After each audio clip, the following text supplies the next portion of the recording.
Well, anyway, our guest is here, Kimani Ichung'wah, the leader of majority in the National Assembly and MP for Kikuyu constituency. We were expecting him from 8 a.m. He has arrived at 9. Kimani, start by explaining yourself. Eric Latif. Good morning. Good morning. First, a kilogram of gold is too much to wear on you. It's a lot. Even half a kilo. So I'm also wondering how that happened. But anyway, I believe my media person did alert you that I'll be here at 9. And I was exactly here at 9 a.m. 8 a.m. wasn't going to be possible for me. Okay. I had another engagement. We shall fight with Sam later. And I believe he told you. He told me he had told you. We shall deal with him later. Yeah, deal with anyway, karibu sana. Asante We'll sana. begin the conversation with a quote from Janet. And then let's see your reflection on this quote. Yes, the quote today is attributed to John Steinbeck, and he once said, "Power does not panic unless it knows it is losing control." Power does not panic. Unless it knows it is losing control. True. You have no reason to panic if you're in power. Unless you're losing control of it. And you're saying that this one, who's Steinbeck? No, a novelist and journalist back in the day. Novelist and journalist.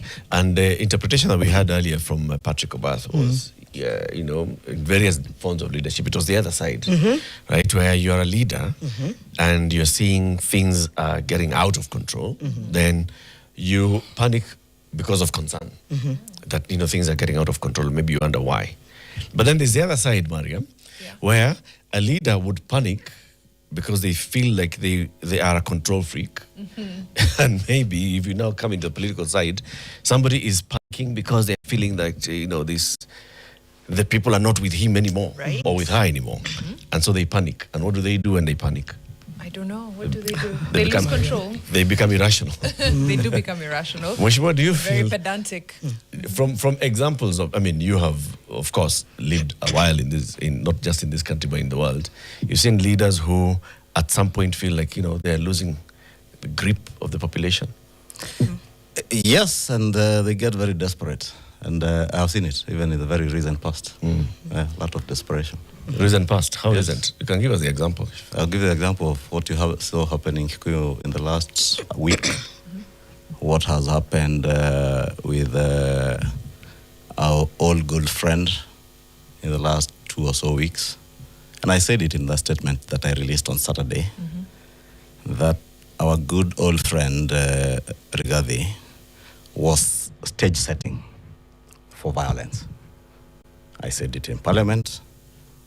I said it in my statement, that what I had seen him do in the last 2-3 weeks, and this is a man I know very well, and I saw him just before the Olkalao burial somewhere in Ukambani say, "Oh, Kimani Ichung'wah has been given 30 million shillings to mobilize Goons to stop me from getting to Kikuyu." When I heard that, I said in Parliament, I've heard this man say this, but let me set the record straight. Kikuyu is part and parcel of Kenya. And every leader is welcome to Kenya. And I gave the case example of former CJ Maraga, who was in Kikuyu, I think, on the 12th of March or thereabout. And I said, what Rigathi should do is what Maraga did. Come address the people of Kikuyu. And I was saying that knowing how he stage sets. He will speak about things he's planning to do and point fingers elsewhere.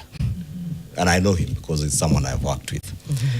So I said, do not bring Goons to Kikuyu. Because he said, oh, Kimani Ichung'wah plans to burn down buildings in Kikuyu, loot shops with Goons. My town, where I grew up. And when, again, you saw the anger with which he spoke with at the funeral of our colleague, Honorable Kiaraho, I sat there pensively listening. So I was being told, oh, vijana kama hawa, sijui nini. I think I lost count at the mention of about 5 times.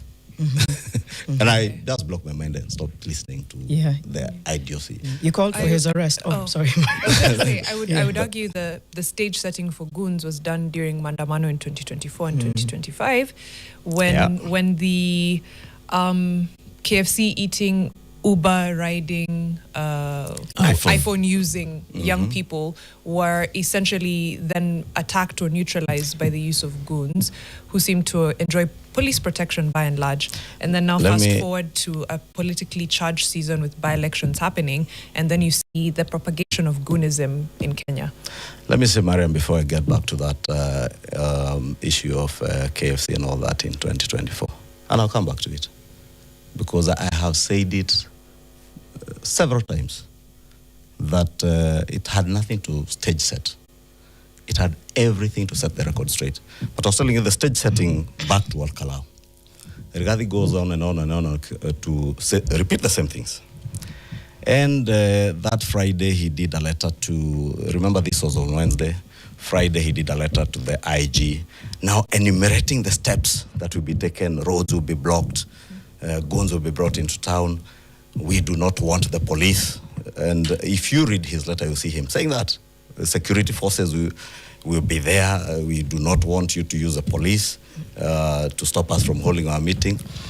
When I saw that letter on Friday, as I sat at the funeral of Kiaraho, the funeral service in Limuru, I came back to my office later in the afternoon, about 4 p.m., and I did a letter to the IG.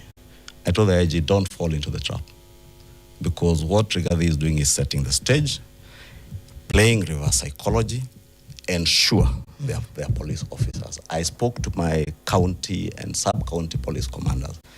I told them, make sure there is presence of police in Kikuyu on the day they are coming. But don't interfere with their rally. Let them come and have their rally. The best they will do is to come, say one time, Kasongo, Ichung'wah must go, Ichung'wah sijui is whose wife. Then leave. Yeah. And unfortunately, I had my late mother-in-law's memorial that day. So I left home at about 10:30. I flew to Karatina with my family, had the service there up to about 1:30, 2:30, had lunch, and came back to Kikuyu at around 4 o'clock. Attended a wedding next to my house, then went for another one in Karen. And true to my word, when I woke up in the morning, the OCS Kikuyu told me, early this morning at about 6 a.m., there are some boys who tried to block the southern bypass and were robbing people on the bypass. And I asked him, I hope you cleared the road. He told me, in fact, before we got there, locals had cleared the road and the boys disappeared back to Dagoretti, because I was told some had been mobilized from around Dagoretti. True to my word, everything that they had said, I told this OCS, you better be careful, because they will want to set a stage in town where to create a conducive environment for looting. And eventually, from the intelligence we had gathered, is that they targeted to get into the police station. There are some DCI offices that are wooden next to the gate, and at least burn those buildings, just like they did on the 2024 June. They set ablaze my NGCDF office. The stage had been set, not by what I had said, but because, as we said on the night of 25th June, that a treasonous gang had infiltrated what were otherwise peaceful and legitimate protests. And I remember that time me telling Kenyans, the only thing we had was treasonous, and it was turned around. And it was said it is young people who had been called treasonous, but the facts as they are, and I think it's Boniface Mwangi who I later say assert that the same gangs that had invaded Uhuru Kenyatta's property the year before are the same gangs that were used to infiltrate this otherwise peaceful protest of Kenyans. And have you handed Let me take you back to KFC, because it's important. I said what I said in a setting in Eldama Ravine County, when the local MCA stood up and appealed to me that as you do your budget this year, Mheshimiwa, as the leader of majority, our connectivity here is at 35%. When I stood up to speak, I told him, my constituency connectivity is about 96.7% as we speak. In Nairobi, where you can see people protesting, those people, connectivity in the city of Nairobi is at about 98.9 or 99%. Electricity connectivity. The people you are seeing on the streets today do not understand that the finance bill that they are opposing is what will come and provide electricity for you. And I've seen many of them because they are our children, the privileged lot. Fact of life. Many of them were from the privileged class, which was a good thing because our children were becoming conscious of their country and wanting to participate. Unfortunately, there had been a lot of misinformation and disinformation. Let me take you again back to the period immediately after 2024. Because many people fear to speak about these things, but I never fear to speak the truth. Because the truth will always set you free. I said, this finance bill does not have all the things you are being told. This finance bill is set to sort out even issues touching on you young people, and especially in terms of job creation and protecting your economy to be able to grow jobs for you. And I was speaking that in the context of a young girl called Wangoi. Wangoi told me she hailed from Nyeri but lived in Kariobangi. She actually sent me a very insulting text and asked me, wewe, kwani hauna bibi, hautaki tunyeshe? So I read the text, I called, and I said, my dear, what's your name? My name is Koi. Hautaki tunyeshe? So I read the text, I called, and I said, my dear, what's your name? My name is Koi. Insult. I said, okay, calm down. I just want to understand from you, Koi, what is your problem with the finance bill? She told me, you guys don't care about us. You have put taxes on sanitary pads, on diapers. I am a single mother. I told her, okay, have you read the bill? She told me, yes. Okay, what part of the bill have you seen with what taxation on sanitary pads and diapers? She told me, no, I saw it on TikTok. I told her, Koi, let me send you a copy of the bill. I will highlight for you where diapers and sanitary towels are mentioned. Show me where that provision of the things you are saying are. She read, no, this is a different version. I don't know. That's the bill we are discussing. Anyway, the long and short is that the thing is there was a lot of disinformation. I told Kenyans then, let me finish that point. Let me finish that point. Yes. I told Kenyans then, on the 4th and 5th of December same year, we passed the same finance bill, word for word, only christened in 4 different names. True. Business Laws 1, Business Laws 2, Tax Amendment Procedures Bill, Tax Amendment Bill of 2024. Same bill, 97%. True. No incident, no protest, nobody having to get injured, nobody having to die. Okay. That is the truth. I dare ask you, Mariam, today, get a copy of those 4 bills. Get a copy of the Finance Bill 2024. Show me the difference in any of the bills and what was passed in June. Then tell me how has that stopped anybody from going about their daily life. The things that were being said, there'll be taxation on avocados, there'll be taxation, I think, on donkeys and pigs and goats. You've been consistent about that. We'll even very play consistent because it's the true. clip about you saying that essentially we passed the same bill by and large in 4 different parts. Let me just react to a few things. One, the reason I made sure to reference KFC eating, Uber using, iPhone using, all of those is because you were speaking in Eldama Ravine to people who also eat KFC and use Ubers and have iPhones, and some who don't, which is the same in urban areas in Nairobi. It was divisiveness at play. It was us versus them and in a political structure. So the ones going to the streets are the middle class and privileged, like you said, our children who have this privilege and they're becoming awake. And that was attempt to, make sure the middle class, quote unquote, and the rest are in two different places. That's number one. That's why the reference was there. Number two, the thread of how we got to reject finance bill. And you're right. At the time, there was a lot of information coming at people. Misinformation, not information. Let me finish. There was a lot of information coming at people, both misinformation, disinformation, and actual information, because there was also a lot of people actually just breaking down the finance bill. So we got to this place of reject the entire bill after months of push and pull of, can you remove this clause? Can you amend this? Can you da-da-da? And then at some point it was like, you know what, we're getting nowhere, reject the whole thing. That's how we ended up at reject finance bill. So then to say that it was passed essentially in 4 different bills and that became acts of parliament, doesn't speak to it's not being problematic. It speaks to a parliament that's unable to listen to people. That's how we ended up at reject, and we ended up at cancel the whole thing, throw the baby out with the bathwater. Let me finish. You are majority leader at the National Assembly. Essentially, I understand your biggest job is to ensure that things are moving, that laws are being passed, and I get that.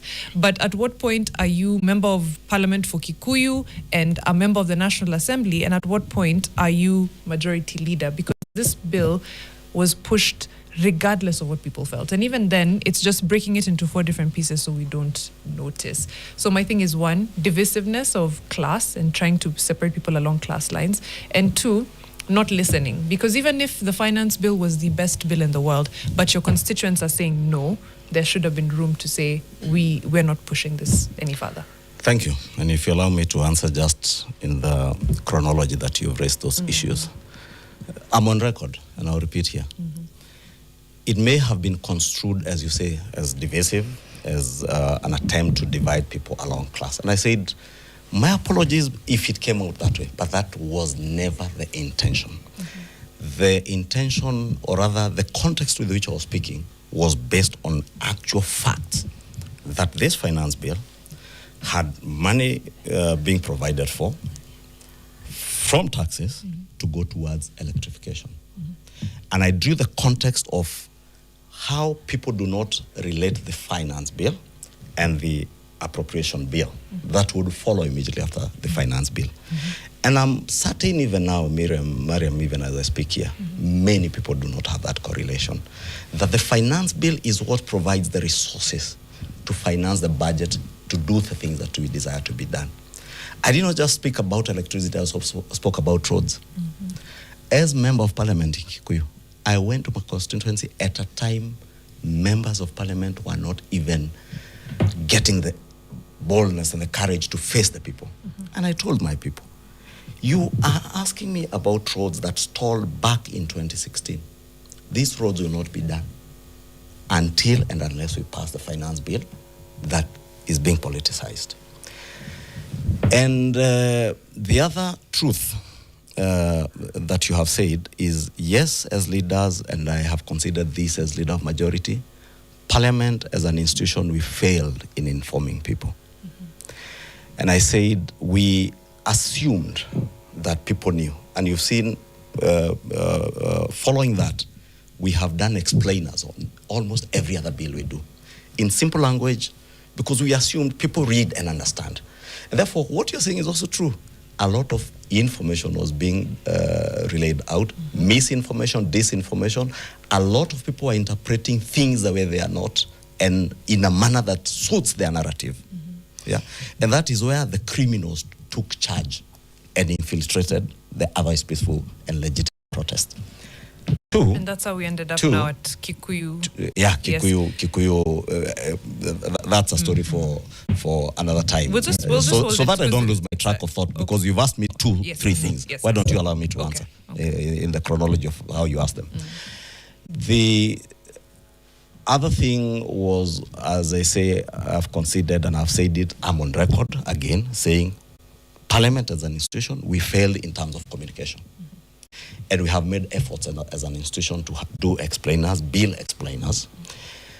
And many people took offense with my saying that this bill, we later passed it as it were. And by the way, we didn't pass it as it were in 4 different forms because we wanted to con Kenyans. Because our own standing orders do not allow us to reintroduce a bill until after 6 months. But as leaders, responsible leaders, we knew if you go for 6 months without a finance bill, that is a collapse of your economy, my dear. That is why we said we can break down. This bill was this big. Let's break it down into 4 bills. There are issues that related to sanitary pads and diapers that are actually business laws. Let us take that to a business laws bill. And we have business laws 1 and laws 2. 1 were things that do not need to go to Senate, that do not need the bicameral parliament, that don't touch on counties. Business laws 2 are things that will touch on county governments. Tax amendment laws were now the tax measures that were to come in. Yeah. Tax procedures laws were the incentives, because the finance bill is not just about taxes. It also has incentives for business. It had waivers, tax waivers, for business people who had pending bills in hundreds of billions and paid by government, but they were being penalized by the same government, by KRA, because you have not paid your taxes, but the county government of Nairobi or that county government of Kiambu owes you 100 million shillings. But you invoiced, you have to pay VAT on it, you have to pay withholding tax. If you don't pay, you are penalized, you have penalties. Those things were in that bill. Nobody was speaking about those things. That's why I said, as an institution, we failed in communicating. To cure that, again, you have said, what did Kenyans tell us? Reject everything. I know you take offense. And many Kenyans may take offense. But again, it is the truth as it is. We had also failed as an institution that we had not explained to people, or to Kenyans are not understood, the process, the legislative process. When we went through second reading, people assumed we were done with the bill.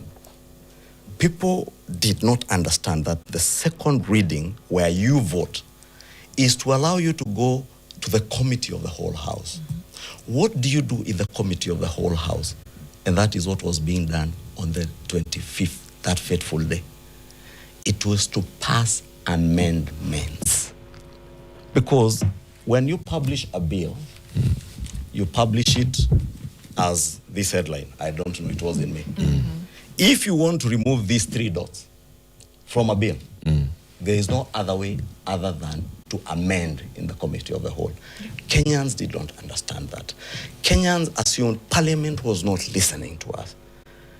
I remember 2 weeks before the 25th, and go back to your records, because facts, the truth never changes.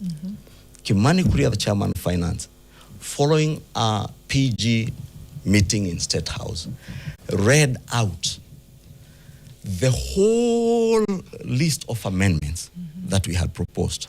For instance, there was a proposal to tax bread. You remember? There was a proposal to tax motor vehicles, what was called the motor vehicle tax. The moment the bill was published, I sat with Kimani Kuria, I told him, this tax on bread, not even on bread, because bread is another discussion, which I don't want to open here. This tax on motor vehicles will not go through. And Kimani Kuria is an accountant and an economist like myself. I told him, first, this tax sits on the wrong act, because it sits in the Income Tax Act. Your motor vehicle and my motor vehicle are not incomes. So by the mere fact that this proposal sits in the Income Tax Act, taxing an income and a motor vehicle is not an income. Therefore, please, even as you go for public participation, have that in mind.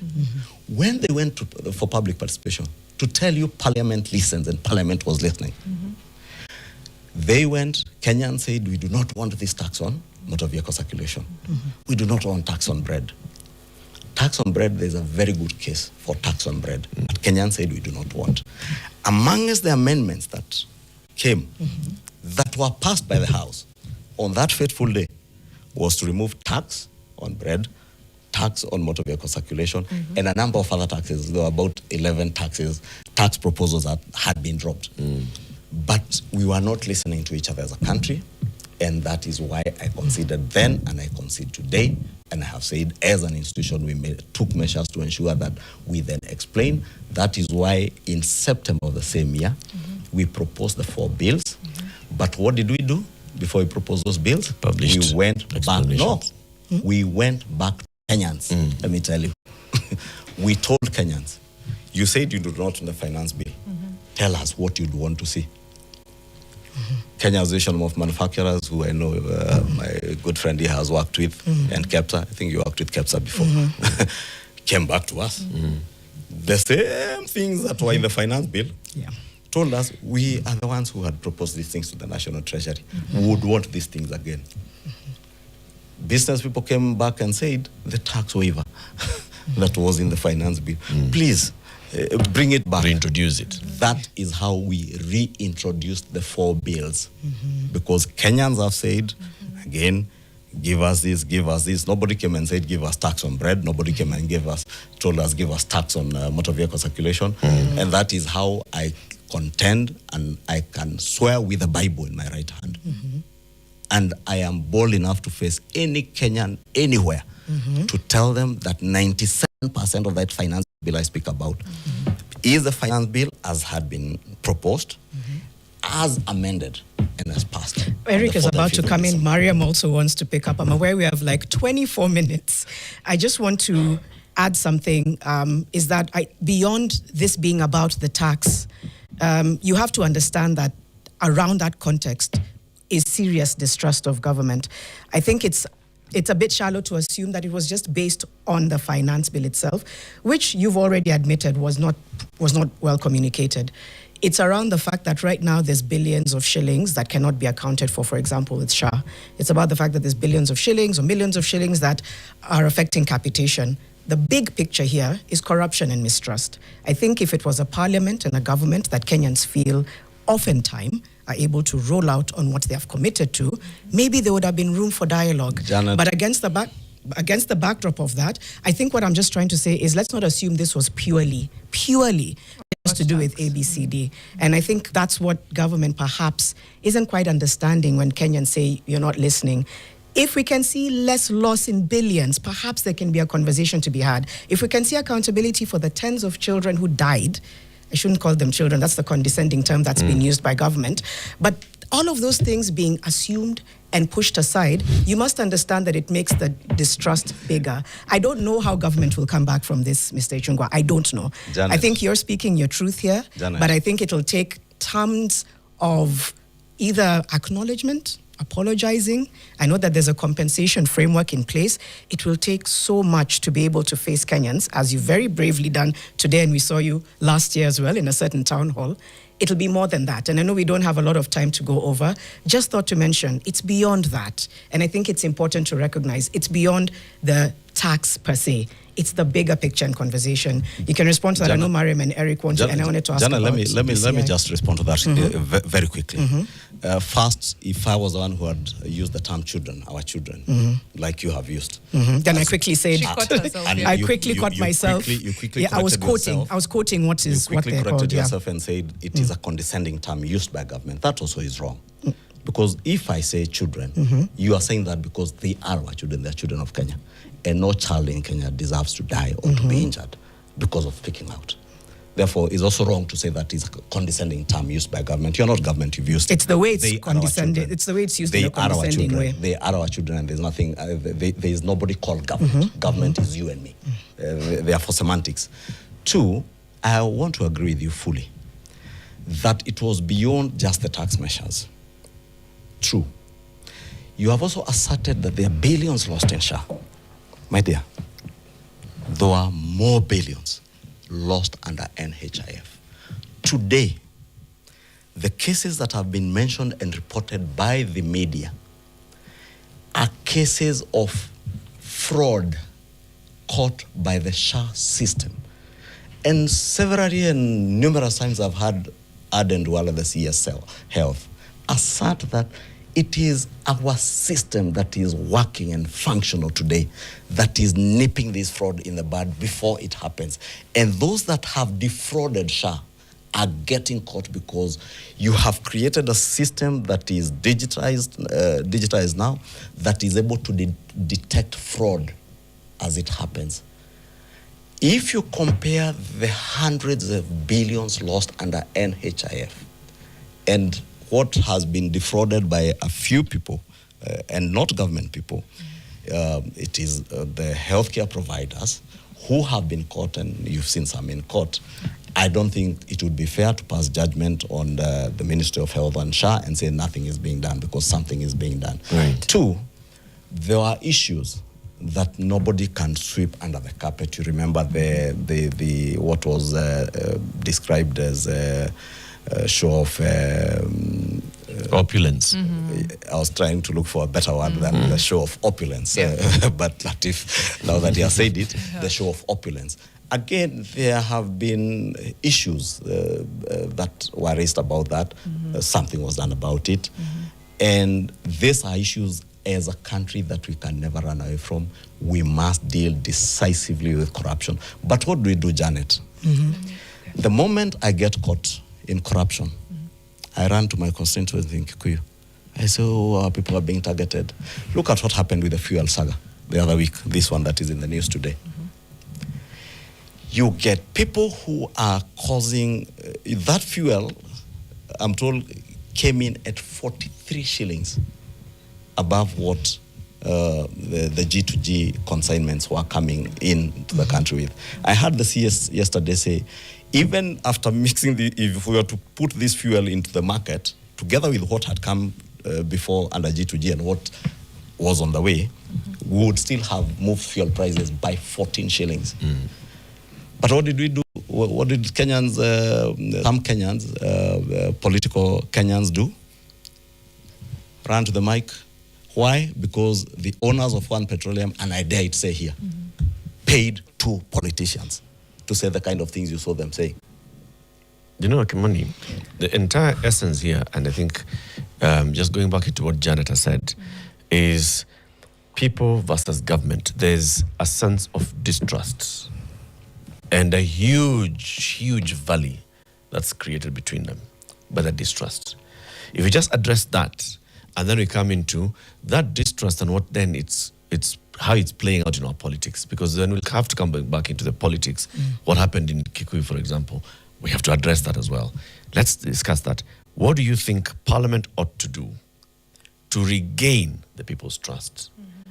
To make sure that the people have also regained the trust of the executive, regain the trust of the judiciary, and all the other institutions. Yeah. And as it goes into that, I hate to be this person, but when the reason Janet was like, the term children, they're your electorate, not your children. They are citizens, they are everything but. And the reason is, again, citizens are people who hold you accountable, electorate are people who hold you accountable or who delegate power to you. Children are people under your care who you can tell what to do. That's where the condescension comes in. And we like to think of it as this like, oh, it's a fatherly thing, but it's the exact, that's the problem. These are not parents, they are leaders. These are not your children, they are your electorate and the citizens of this country. So I think the condescension is in the term children. We would like to think, we say father of the nation. I think that should be something that people give to you, not the other way around. People can call you father of the nation, mama of the nation. But you can't decide who are your children. You can't decide who are your children. That's why I told Janet, had I been the one using that, then it would have been government, condescending. But she said it as a mother, as a parent. She called herself and she as a parent. And she corrected herself. Yes. And I said it's a matter of semantics. Okay. So at times, even when a leader says something, you should understand in the same sense that Janet said, children. And Mine comes from care. She didn't mean. Let's answer. She didn't mean to be condescending on anybody, and that's why I paraphrased it to say, had I been the one saying that, you would have seen fire. But mistrust, mistrust, and I agree with Janet and Latif on that.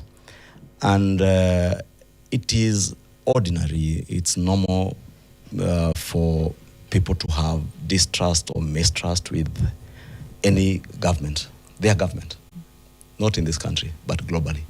That is the nature of politics and governance. But it is up to the government then to create trust with the people.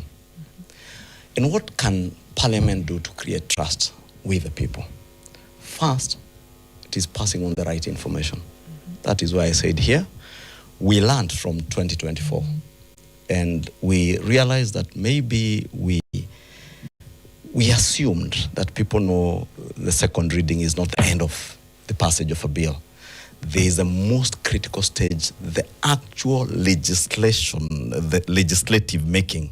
Because second reading is debate. It's you coming and saying, I support this, but I don't agree with this particular clause. And I will say, no, I agree with everything in this bill. Someone else will come and say, I agree with everything, save for 1, 2, 3, 4.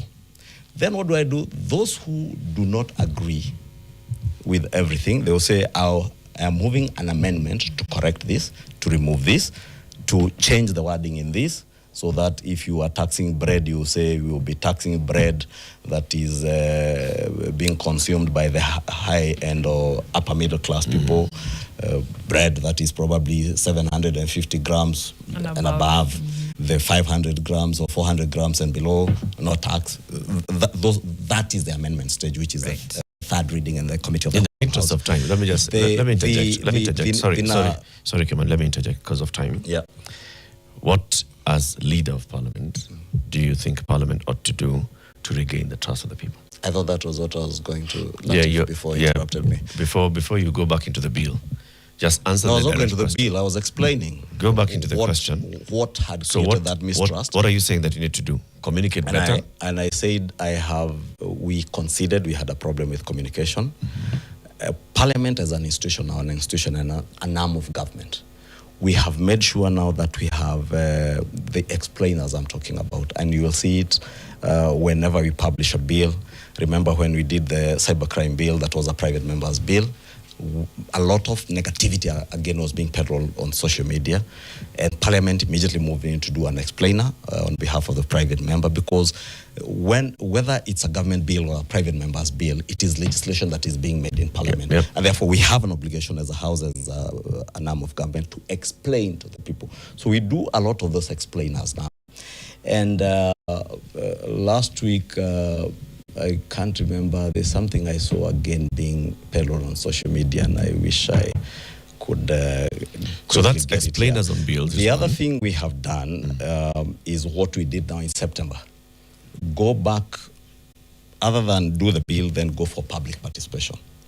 You have seen the executive now also do public participation. That's what the National Treasury did in 2024, September. And as Kenyans, you have told us you do not want all these things. Tell us what you want. Then that came as a proposal that had come from the people. We took it back to the people again, a second time, asking them, confirm, this is what you want. So communicate better. I want to come back we are going into next year's election, and politics in the country is heating up.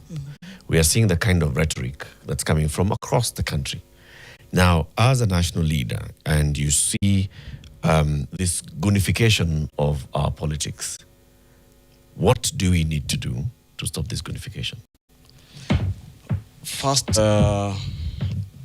I was looking for what bill is that had a lot of misinformation again on social media, is the Sacco Society's amendment bill, the cooperatives bill. Again, a lot of misinformation. Government is now coming for your Sacco money. I am a firm believer in Saccos. And therefore, we actually slowed down on it to be able to explain to Kenyans what it is, so that the misinformation and disinformation was in the media, social media, doesn't go not in the media mainstream. It was on social media. What do we do with Goonism? It's call each other out. Latif, if you live in this country, you will know Kimani Ichung'wah is Latif's goon, at least for those of us in the political class. We know each other, we know who supports which gang, but they also the just growth of gangs, criminal gangs. And I must say especially in cities and major towns around the country.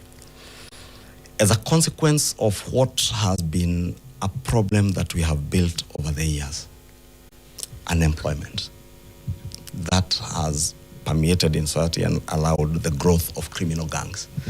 Then the political class then uses that to use those criminal gangs now for political purposes, the Goonism you're talking about. How do we deal with that as a country? It is collectively addressing the issue of deliberately having programs and policies that will create jobs for Kenyans, young Kenyans. Because the youth bulge in this country is real. Is our economy growing at the same pace as the number of people we are churning out into the job market? The simple answer is we were not getting there. Is this a problem, like, without speaking for Governor Sakaja with the recent floods? Is it a problem that Governor Sakaja created with the floods? It is not. It's a problem that has been created over the years. What do we do as a country? There are floods, close to, I think, was it 86 or 90 people died? But what do? We politicize it. We go and tell people in those living along riverbanks, you are being targeted as a community. It is only Kikuyus who are being evicted. But we do not go to the morgue to ask those who have died from the floods, hey, wake up, what tribe are you? We do not. Floods don't But do that. We want to politicize that. We want to use the unfortunate circumstances of young people who are unemployed, who are desperate for a source of income, to use them as gangs for hire. That is what I saw happen. That is what I was warning the IG against last week. And I thank God I was vindicated on Saturday, because let me say this. For instance, in Kikuyu, if I had wanted to stop the opposition from coming to the rally in Kikuyu, all I would need to do is mobilize young people. Mobilize your goons. I do not have goons, but I could hire goons. Tell them when these people come, just shout two-term, fight with them. So as Kimani, because you are in the media. Yeah. You can check the record whether in Kikuyu there was anybody shouting two-term or anything, or anyone amongst members of the public trying to stop these people from coming in. The only thing that I said that must be done is to protect life and property in Kikuyu. And that I am glad, and I thank the police that they were able to do that. Because even when they attempted, when they left town, the goons they came with on motorbikes were told at the interchange in the Goto, go back to Kikuyu now town. By Gachagua himself, go and storm that police station and demand to be told why we have been dispersed. When are we going to have what an I end? was looking for was a conducive environment to be able to get back into town and now create friction between the police and the young people. Let me express create my a conducive frustration environment here. for looting I hear you. Kimani. When are we going to come to an end here? An end where Gachagua stands in front of an audience and, lashes words at you, and then you take the next moment to go to Parliament and throw words at him. You come here and throw words at him. When are we going to have an end to that? Where you take whatever information you have to the police and say, my constituents have identified so-and-so who is not from this area or who is from this area, who was paid, like you're telling us, by Rigathi Gachagua. Here's a list. And then go back to Parliament, because you're a leader of Parliament, and demand accountability from the police. Very good, Latif. That will come to an end when you have leaders like I did. When Gachagua said what he was saying in public, I went to Parliament. I said exactly what he was planning to do. I relayed that information personally in writing to the Inspector General of Police. I relayed that information personally to the districts, the sub-county security committee, and told them, take charge and do not allow Goonism to take root, because if you allow them into town for Goonism to take place, exactly what Gachagua is saying is being planned will be planned. I was telling you, I was vindicated, because on Saturday morning when I woke up at about 8 a.m., I was told at 6 a.m., They had already sent goons to block the southern bypass. And you remember people were being robbed on the southern bypass. And you've told us, in Kimani, the evening when they left, the same gangs they came with on motorbikes, with 2 pylon passengers each, were along the same bypass again, stealing from people on the road, demanding money from motorists. How we bring this to an Were they paid by Gachagua? How, of course, he came with them. Of course. So they were paid by Gachagua? Gachagua and his cronies. They And paid. I'll tell you why I say Gachagua and his cronies. Yeah. For instance, I saw some young girls who were in that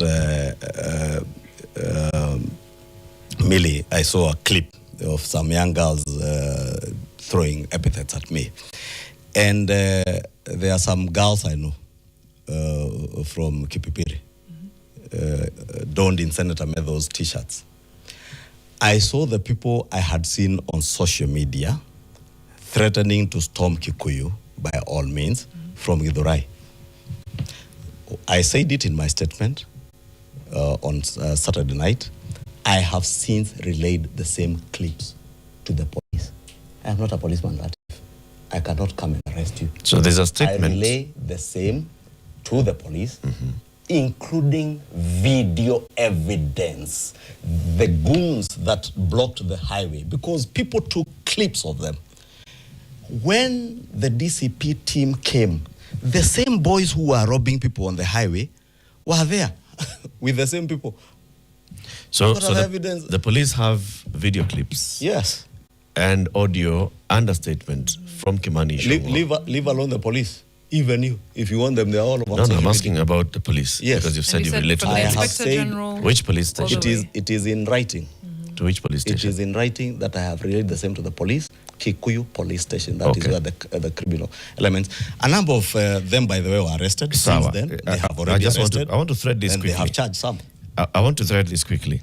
Because at the same time as we're saying that, DP Rigathi Gachagua has said the police have not concluded investigations about what happened in Udhaya, the former Udhaya. DP, right? What happened when in Udhaya? when they were attacked at Waitima Church. At Waitima Church, right? There was an incident at Waitima Church, has not been conclusively addressed. There's a what happened just recently in Kikuyu. We expect it to be addressed. There have been other incidences of violence in Kisii, in Western Kenya, in Kakamega, in Kitengela, right? You are the leader, the political leader of Kenya's parliament. The police have not done their job. Should the IG step aside? Let me say this, Latif. I have told you about the incident in Kikuyu because I have taken measures as a responsible leader. What do you do when you have information? Relay it to the right authorities and leave them to take action. When they don't? When they don't, that's Can I finish my point? It's a yes or no, When but okay.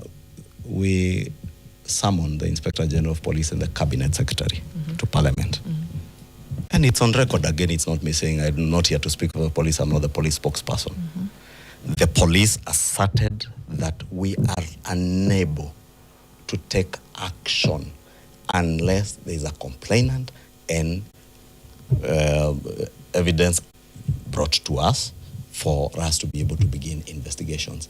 Remember them asking Rigathi Gachagua and his cronies. What did Rigathi Gachagua and his cronies say?